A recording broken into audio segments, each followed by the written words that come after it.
We are all moving along with a high pace of the digital times in which we live and the developments in social media. There is a lot that we still have to learn in how we are interacting, how we are making use of these technologies and these platforms. And I think that happens too little. We are all embracing it. We all try to follow it, especially those of us who are involved in media, civil society, politics.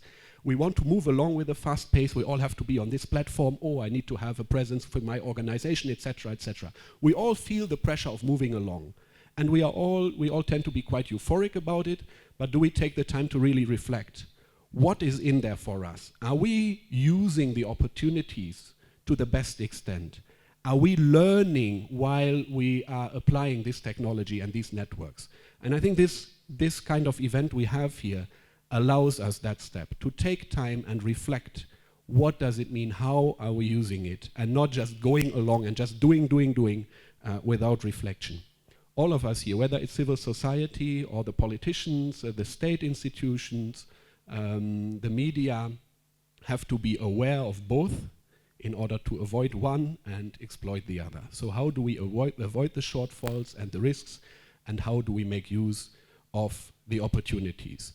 There seems to be a general consensus, even if we don't even have to say it, that the advantages outweigh the disadvantages, because the fact is all of us embrace it here. How do we best make use of those opportunities? I think it has been pointed out very clearly that we are talking about something that should complement other things. Yeah? I don't believe that social media will replace professional journalism. I don't believe that social media will replace civic engagement on the streets, in the households, in the villages. I don't believe that social media can make it easier for a politician because he can stay in Kampala and he doesn't have to go to the village anymore. All that does not happen. The substance is not created on Facebook. It can be amplified, the effect can be amplified. Maybe the trigger for creating something with substance can come from the social media, but it will not replace what is there in terms of physical presence, physical engagement, and people coming together, not just in the digital world.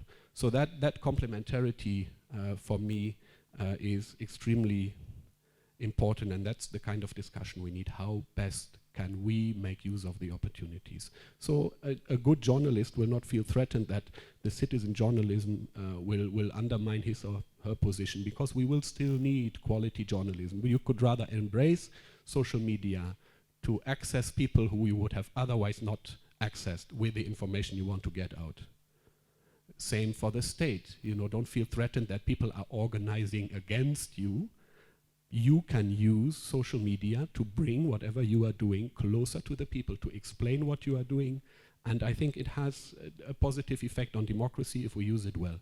When we talk about the risks, I don't believe that the answer is a policing answer, and a censorship answer might not be satisfactory to many, but as with many things in our social interactions and the advantages of technological advancement, is not just in social media, elsewhere as well. If we talk about what we are able to do now with our medical knowledge and so on, it always needs responsible human beings who handle what we have very well. Yeah, so we need to have well-educated, responsible citizens. Yeah, that's a difficult answer, because you will say, okay, that's not something I can quickly achieve by adopting a certain policy. It's a long-term process. But just like with many other things in our society, education and people who are aware of their responsibility and take it up, that's the basis. So we can't get around that.